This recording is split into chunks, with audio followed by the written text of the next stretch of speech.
મહેમાન આવે ને ત્યારે ગૃહિણીને કંટાળો આવે. આ સ્ત્રી બળબડ શરૂ કરી દે.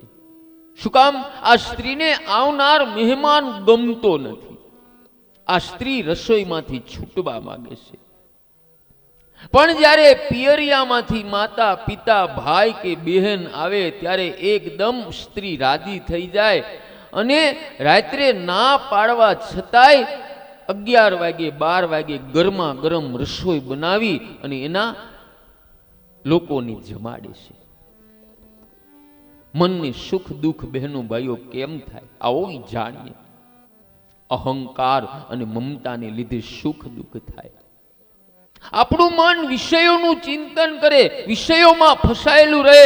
મન વિષયોનું ચિંતન કરતા કરતા વિષયકાર બને અને તે વિષયો સૂક્ષ્મ રૂપે આપણા મનમાં આવે એટલે અહંતા અને મમતા આવે. અહંકાર અને મમતાને લીધે મનને સુખ દુઃખ થાય. સુખ અને દુઃખ એ મનની કલ્પના. હવે મન માને તો સુખ અને મન માને તો દુઃખ. આ સુખ દુઃખ ક્યાંથી ઉત્પાદન થયું? આપણી મનની કલ્પનાથી ઉત્પાદન થયું. આપણું મન એવી કલ્પના કરે, આ મારો ભાઈ છે, આ મારી બેન છે, આ મારી માં છે, ત્યારે આપણા મનને સુખ થાય. અને મન એવું સમજે આ મારો કોઈ નથી, ત્યારે મનને દુઃખ થાય છે. તો માટે બહેનો ભાઈઓ બધાયને તમારા સમજીને પ્રેમ કરવા મળો એટલે તમારા મનને ક્યારે દુઃખ ન થાય. પણ પ્રેમ કેમ નથી થતો? પ્રેમ કરવો બહુ હમો છે. અને યાદ રાખજો, કપિલ નારાયણ ભગવાન કહે છે કે માં તું થોડો વિચાર કર, આ જગત બગડ્યું નથી પણ મન બહુ બગડ્યું છે. અને બહેનો ભાઈઓ તમારા મનને બીજો કોઈ સુધારી શકે તેમ નથી. તમારા મનને તમારે જ સુધારવાનું. કઈ રીતે? આપણું મન શું કામ બગડે છે? લૌકિક વાસનાથી મન બગડે અને તે મન અલૌકિક વાસનામાં ફસાય તો મન સુધરે. હવે વાસનાનો વિષય કોઈ સ્ત્રી કે પુરુષ હોય તો વાસના પતન કરે. અને અત્યારે દાડે દિવસે વાસના વધતી જાય એનું કારણ ટીવી, સિનેમા, મોબાઈલ. આનું કારણ આ છે. માટે બહેનો ભાઈઓ જ્યારે વાસનાનો વિષય પરમાત્મા બને ને ત્યારે ભક્તિ થાય. અને વાસનાનો વિનાશ વાસનાથી જ કરવો પડે. એ બહેનો ભાઈઓ લોખંડને કાપવું હોય ને તો લોખંડની જ કરવતી જોઈ. લોખંડને કાપવા માટે લાકડાની કરવતી ન હાલે. એમ આ વાસનાને કાપવા માટે વાસનાનો સહારો લેવો પડે. મને એક વિદ્યાર્થી પૂછતો હતો, ક્યાંય બાપુ તમે એમ કહો છો કે ટીવી, સિનેમા અને મોબાઈલનો ખોટો ઉપયોગ કરવાથી મન બગડે. એ વાત બાપુ તમારી સાચી, પણ મને એવી કુટેવ પડી ગઈ. હું નાનો હતો ત્યારે મારા માતા પિતા મને સિનેમા જોવા લઈ જતા અને હું અણહમજો હતો ત્યારે હું રુદન કરતો એટલે મારી મમ્મી મને ટીવીમાં કાર્ટૂન ચાલુ કરી દેતા અને અતિ હું તોફાન કરતો, પગ પછાડતો તો મારી મમ્મી મને મોબાઈલ પકડાવી દેતી. બહેનો ભાઈઓ યાદ રાખજો, મોબાઈલ બાળકોને નહીં પણ આપણે બધાને બહુ એટલે બહુ નુકસાનકારક છે. યાદ રાખજો.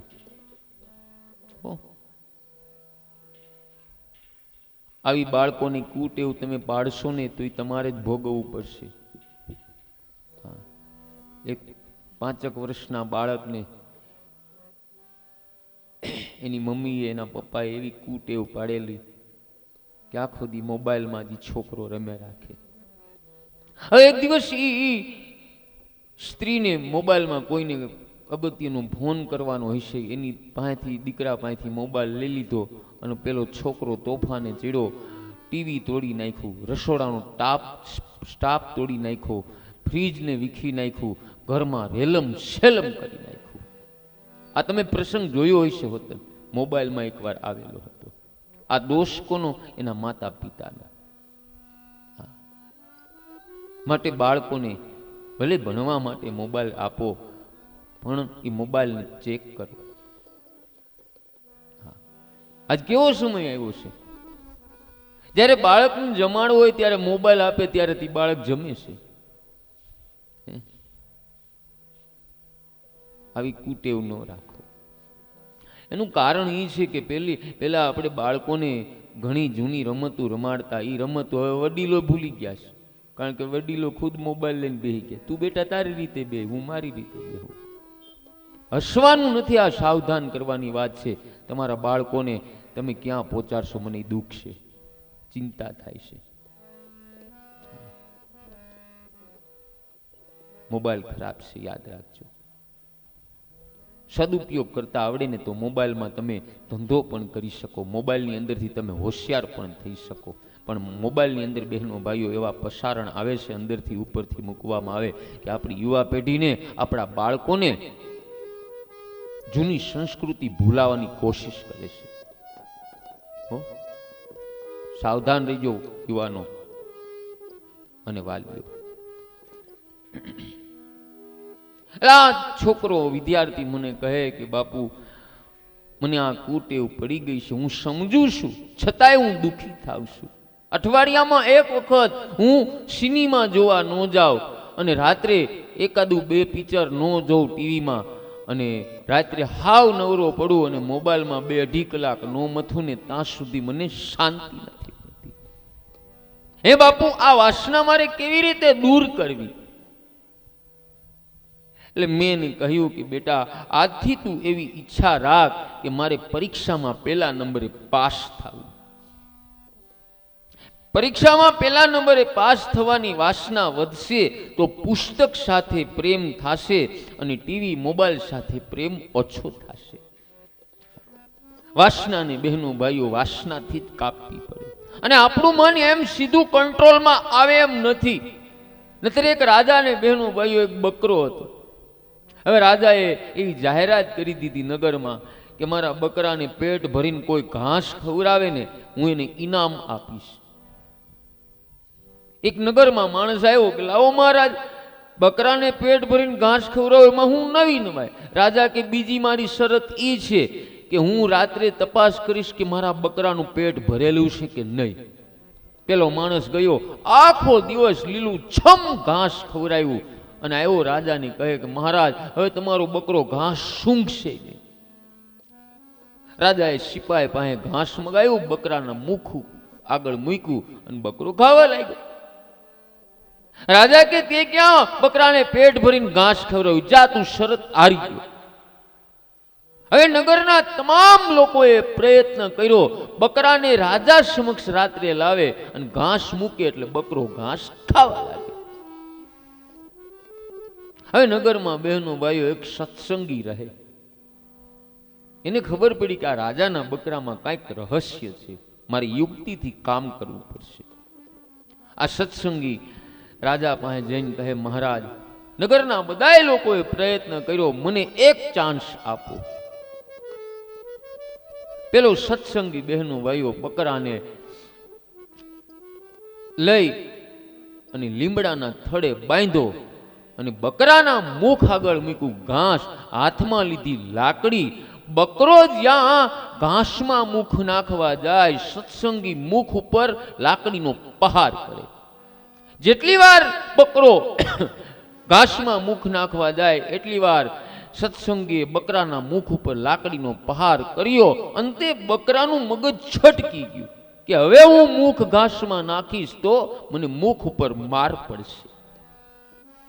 અને સાંજના સમયે બહેનો ભાઈઓ સત્સંગી બકરાને લઈને આવે અને રાજાને કહે કે મહારાજ તમારા બકરાને મેં પેટ ભરીને ઘાસ ખવડાવ્યું, હવે તમારો બકરો ઘાસ ઊંઘશે નહીં, આરામ છે, એક ઘાસનો ટુકડો નાખ્યો એટલે.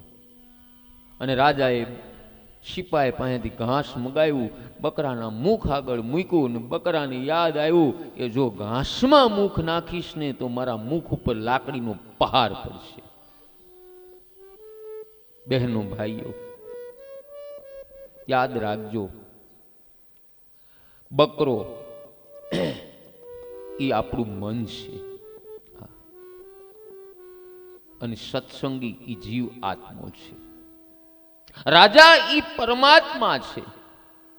આપણા મનને મારો એ જીવને તૃપ્તિ ભોગમાં થાતી નથી, તૃપ્તિ ત્યાગમાં થાય. આપણું મન અહંતા અને મમતાથી ભરેલું. મન માગે ત્યારે મનને વિવેક રૂપી લાકડી મારશો ને તો જ આપણું મન વશ થશે. વિવેક રૂપી લાકડી એટલે હાથમાં સત્સંગની લાકડી રાખો. અને યાદ રાખજો બહેનો ભાઈઓ, પાણી કોઈ દિવસ ઉપર ચડે જ નહીં. પાણી તો ઉપરથી નીચે પડે, આકાશમાંથી આપણી મકાનની છત ઉપર, અને છત ઉપરથી ધરતીમાં, અને ધરતીમાંથી કાદવ કીચડમાં જાય. પાણીનો સ્વભાવ નીચે જવાનો છે. પાણી ઉપર ચડતું નથી. પણ પાણીને બહેનો ભાઈઓ યંત્રનો સંગ થાય તો પાણી ઉપર ચડે. યંત્ર એટલે મોટર. તો તમારા 5મા માળે બીજા માળે પાણી ઉપર ચડે. યંત્રના સંગથી જેમ પાણી ઉપર ચડે છે, બહેનો ભાઈઓ આપણું મન પાણી જેવું છે. તો આપણા મનને ઉપર ચડાવવા માટે બહેનો ભાઈઓ મન મંત્ર સાથે પ્રીતિ કરે તો જ મન ઉચ્ચ ગતિને પામે અને પરમાત્માના ચરણોમાં જાય. મંત્રમાં લીન રહ્યો. કારણ પરમાત્માએ જગતમાં સ્વરૂપ છુપાયું પણ નામ પ્રગટ રાખ્યું છે. એ ભગવાન દેખાતા નથી પણ પ્રભુનું નામ દેખાય. અને પ્રભુનું નામ પકડી રાખો. પ્રભુના કોઈ પણ નામ સાથે પ્રીતિ કરો. હું એમ નથી કહેતો કૃષ્ણ નામ જ જપો, રામ નામ જ જપો, શિવ નામ જ જપો, કે કુળદેવી માતાજીનું નામ જ જપો. તમને જે દેવી દેવતા પ્રિય હોય એનું નામ નિત્ય સ્મરણ કરો. આપણા મનને ભગવાનના નામમાં રાખો તો જ મન સુધરશે. બીજો કોઈ ઉપાય નથી. અને મનને ઉલટું કરવાથી શું થાય? નમન થાય. એનો અર્થ કે સર્વેમાં પ્રભુ વસેલા એટલે સર્વેને નમસ્કાર કરો. અને જે સર્વેમાં નારાયણના દર્શન કરે, જે હૃદયથી સર્વેને નમે, એનું મન શુદ્ધ થાય છે. એનું મન શુદ્ધ થાય છે. માટે સર્વેના નમન કરો. પણ આ નમનની આપણે અંદરથી ક્યારે પ્રેરણા થાય? જ્યારે સત્સંગમાં જાશું, કથામાં જાશું, ત્યારે આપને આપણું મન ઈ તરફ જાશે.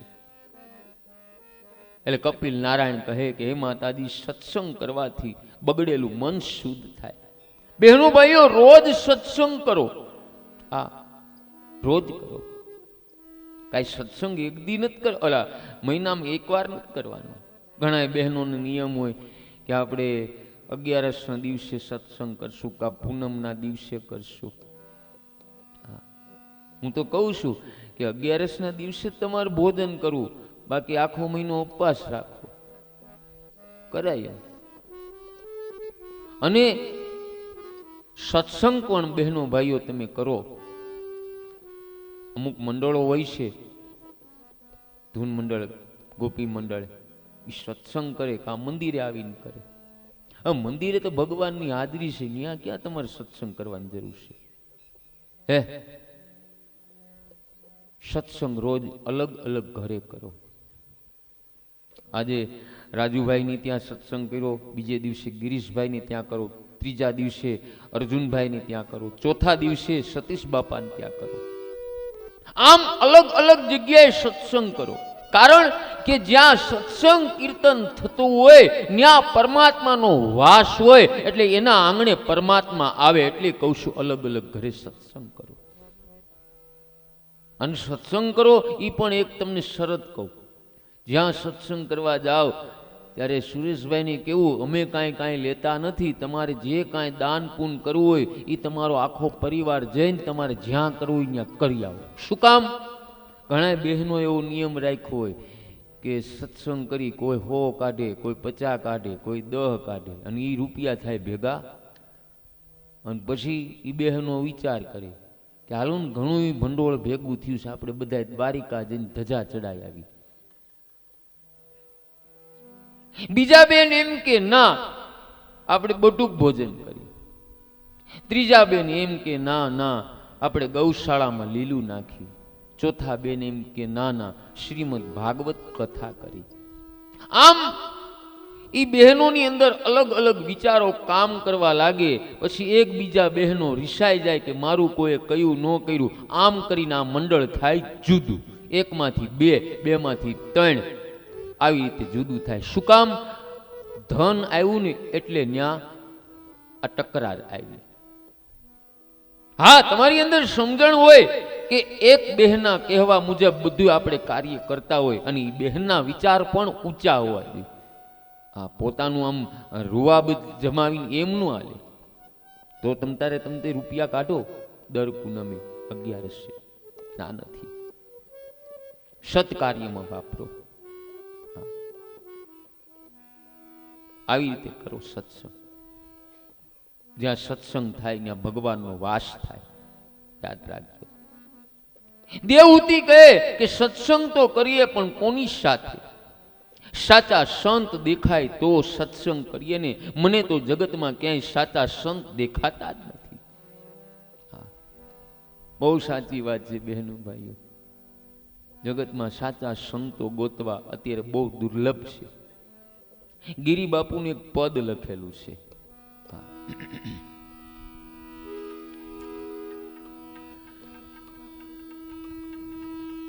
जितना जिसके भाग्य में लिखा,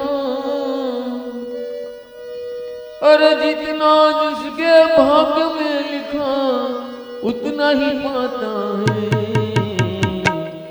मेरे भोले शिव लहरी के दरबार में सबका खाता है. मेरे भोले के दरबार में सबका खाता है.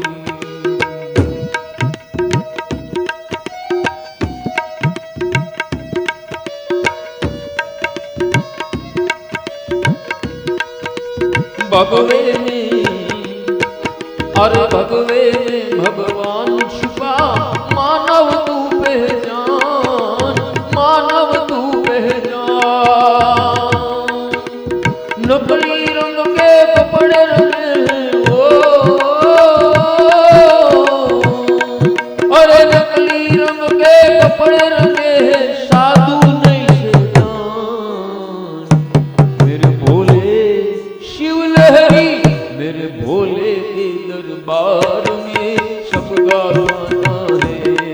मेरे भोले के दरबार में सबका.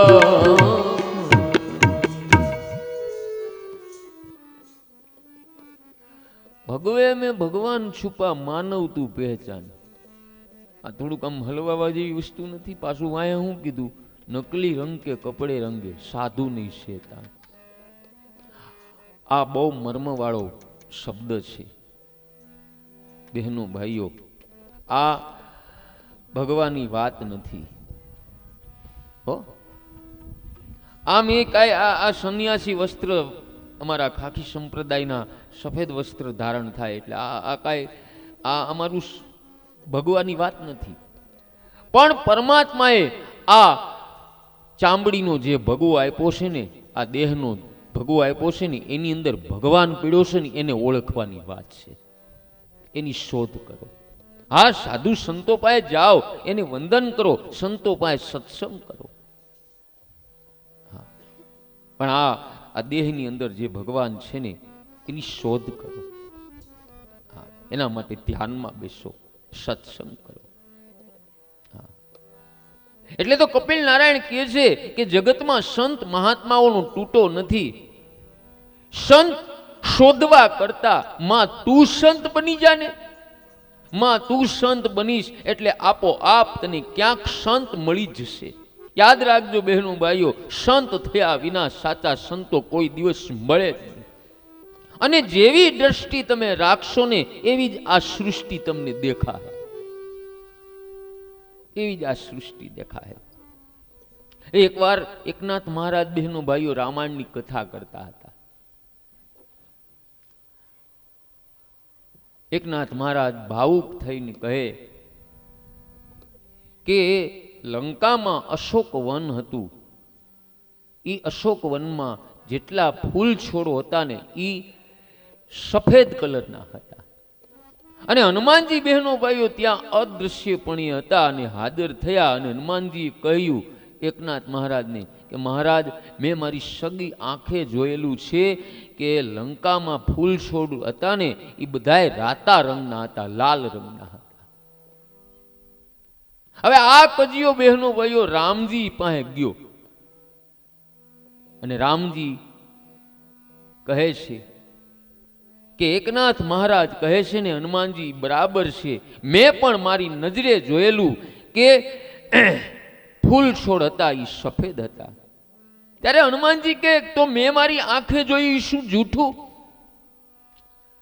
ત્યારે ભગવાન રામજી કહે છે કે હનુમાનજી, તમે જ્યારે સીતાજીની શોધમાં ગયા અને સીતાજીનું દુઃખ ન જોઈ શકા ત્યારે તમને એકદમ ક્રોધ આવ્યો, એના કારણે તમારી આંખ લાલ થઈ, એના કારણે તમને ફૂલ બધાય લાલ રંગના દેખાણા. બહેનો ભાઈઓ, જેવી દ્રષ્ટિ આપણે રાખશું ને એવી જ આ સૃષ્ટિ દેખાશે. માટે બધાય લોકોને પરમાત્માના અંશ સ્વરૂપે જોવા લાગો, આ બધી સમસ્યા દૂર થાય, સમસ્યા દૂર થાય. સંતો જેવું રાખો બહેનો ભાઈઓ જીવન. હા, સંતોને બધી જગ્યાએ બહેનો ભાઈઓ ભગવાનના દર્શન થાય. અને મનુષ્યની જેવી દ્રષ્ટિ હશે તેવી આ સૃષ્ટિ દેખાશે. હવે આ દુર્યોધનને જગતમાં ક્યાંય સંત દેખાણા જ નહીં. દુર્યોધનને તો બહેનો ભાઈઓ બધા દુરીજન જ લાગ્યા, જ્યારે યુધિષ્ઠરને જગતમાં કોઈ દુરીજન દેખાણો નહીં. યુધિષ્ઠરને બધા સજ્જન જ લાગ્યા. સંતોની પરીક્ષા બહેનો ભાઈઓ મનોવૃત્તિ ઉપરથી થાય છે. એ જેનું મન સાયન કાળે સર્વે કાળે શાંત રહે તો સમજવું કે તો એ પરમાત્માના ચરણોમાં આ સંત સદાય હશે. હા, તો સમજવું સંતોનું મન હંમેશા શાંત હોય છે. સંતો નથી દુખી થતા કે નથી બહુ સુખી થતા. દુઃખ સુખ માન અપમાન લાભ હાનિ સંતોના મન ઉપર કાંઈ અસર નથી થતી. સંતો સંસારના સુખ દુઃખને માન અપમાનને મહત્વ આપતા નથી. સુખ મળે તો રાજી થતા નથી, દુઃખ મળે તો હાય હાય કરતા નથી. સંતોની સહન શક્તિ કાંઈક અલૌકિક હોય. એ હારી પરિસ્થિતિમાં આપને કોઈ ગાળ આપે મશ્કરીમાં, ત્યારે આપણે હસતા મુખે સહન કરી, પણ ખરાબ પરિસ્થિતિમાં આપને કોઈ ગાળ દે નુકસાન કરે ત્યારે મન શાંત રાખીને એને સાચા સંતો કહેવામાં આવે, એને સાચી શાંતિ કહેવામાં આવે. એટલે આવું જીવન જીવો. હું તમારી હારે જ છું, હું કઈ આગો નથી. તમારે એમ ન માનું કે હું બહુ ઊંચી ડિગ્રી મળ્યો ગયો, હું તમારે જેવો જ છું. આપણે બધાને સંતો જેવું જીવન જીવવાનું છે. હા, ક્રોધને પી જાઓ. હા, એક કોઈની નિંદા ન સાંભળો, કોઈની ઈર્ષા ન કરો, એટલે ક્રોધ આપણે કાબુમાં કરી શકશું. શું ટાઈમ થયો?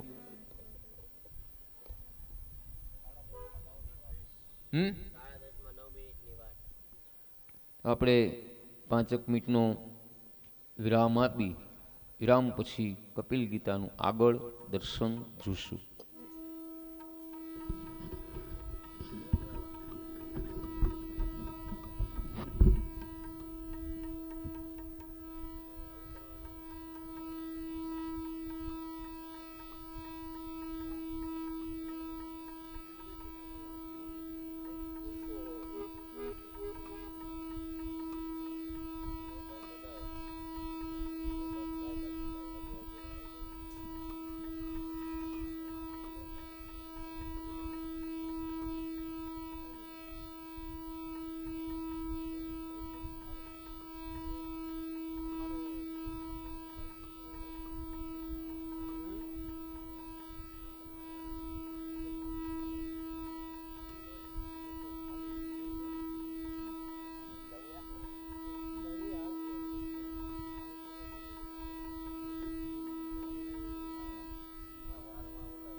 હું લીખું તો લઈ લે.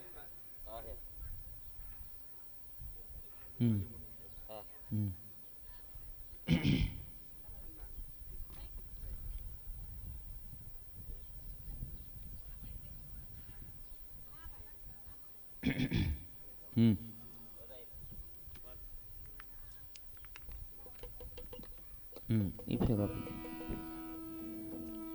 સે જોડીએ મોકજે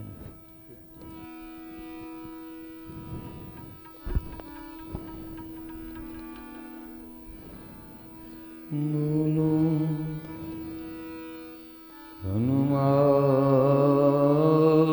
હનુમાનજી મહારાજ કી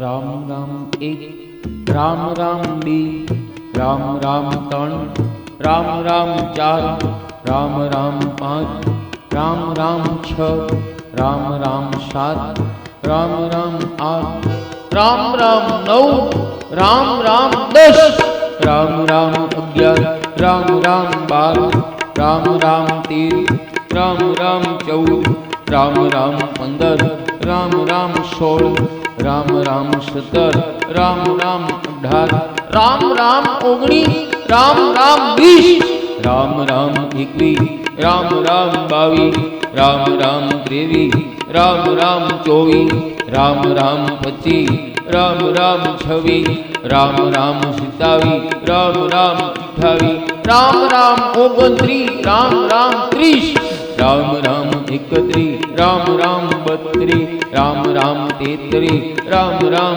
34, રામ રામ 35, રામ રામ 36, રામ રામ 37, રામ રામ 38, રામ રામ 39, રામ રામ 40, રામ રામ 41, રામ રામ 42, રામ રામ 43, રામ રામ 44, રામ રામ 45, રામ રામ 46, રામ રામ 47, રામ રામ 48, રામ રામ 49, રામ રામ 50, રામ રામ 1, રામ રામ 2, રામ રામ 3, રામ રામ 4.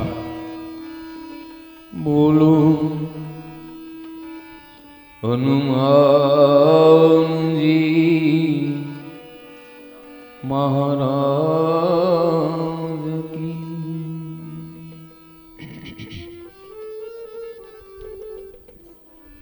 વિરામ પહેલા કપિલ ગીતાનું દર્શન ચાલતું હતું. આવો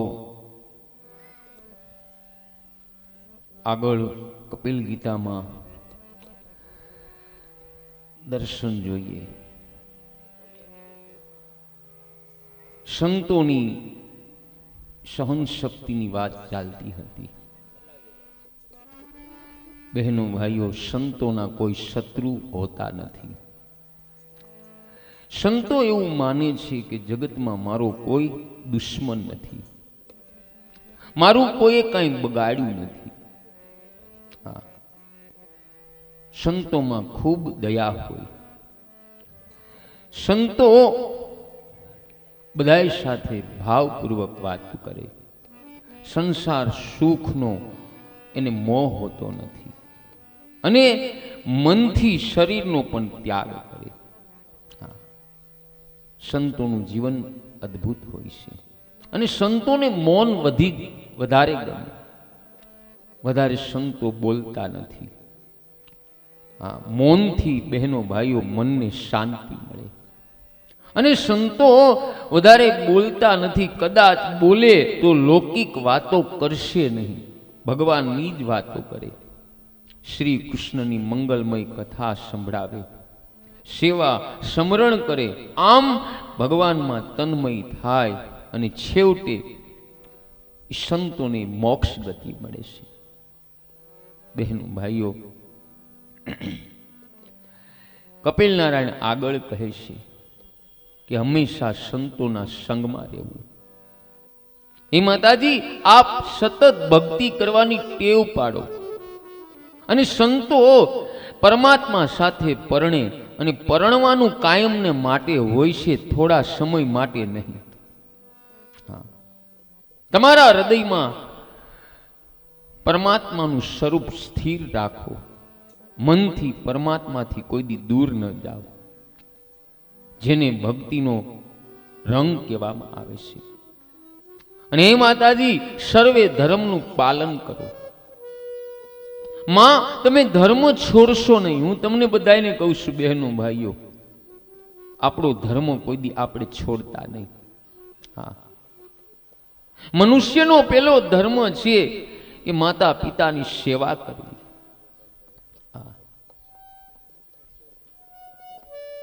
પણ આજકાલ માતા પિતાની સેવા કરતા લોકોને અકળામણ થાય છે.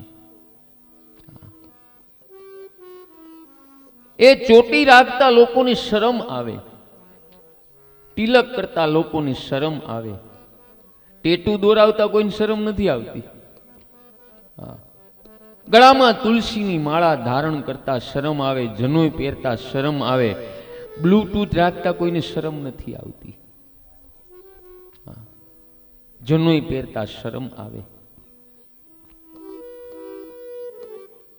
આપણો ધર્મ બહેનો ભાઈઓ આપણા માટે શ્રેષ્ઠ છે. અને જે ધર્મ છોડે છે એના ભક્તિમાં ઘણા વિઘ્ન આવે છે. મનુષ્યનો ધર્મ ઘણા લોકો એવા ભક્તિમાં જ્ઞાનમાં આગળ વધી ગયા હોય એટલે આપણે એમ કહીએ કે તમારા એરિયામાં કથા બેઠી છે તો સવારે પૂજામાં આવજો ને, કે ના અમે તો ધ્યાનમાં બેસી છીએ. આ એનું અભિમાન છે. હા, અભિમાન છે.